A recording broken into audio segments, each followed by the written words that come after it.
Percy the pufferfish and the shadows. Once there was a little pufferfish called Percy. Percy was funny, loving, thoughtful and kind. Percy had a scare with a mean shark that wanted to eat him. He managed to escape, but he was shaken up. Do you know what happens when pufferfish get shaken up and wobbly? They go puff, and they swell up big and round, and their spikes keep the scary things away.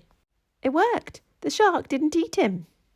The trouble was, the scary meeting with the shark had left shadows in Percy's heart. The shadows made him scared. He didn't want them there, and this made him angry.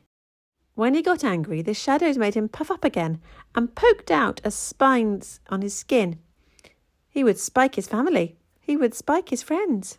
Sometimes when Percy was at school, something would worry him, and the shadows in his heart would grow bigger and bigger, and puff, he'd swell up, and the spikes would come out. Percy was embarrassed about being puffed up, and he'd thrash about trying to get rid of the shadows. This only made things worse. As he thrashed, he bumped and spiked Sarah the swordfish, Clement the clownfish, and his best friend Tara the terrapin. And they got cross with Percy. So did his teacher. Percy didn't like the others being cross, and that just made the shadows grow bigger. Oh dear, what a muddle. When he went home, he wanted to hide the shadows from his mummy. He felt bad, and he didn't want the shadows to hurt her or make her feel sad. But she was a clever mummy, and she'd spotted them and said, "Percy, I think we need to look at those shadows together. You know what? I'm strong and big enough fish to help you. The shadows are just too big for you to manage on your own." So do you know what they did?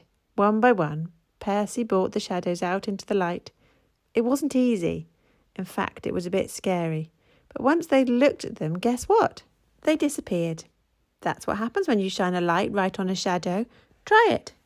Even though he hadn't liked thinking about the shadows, Percy was much happier when he'd done so.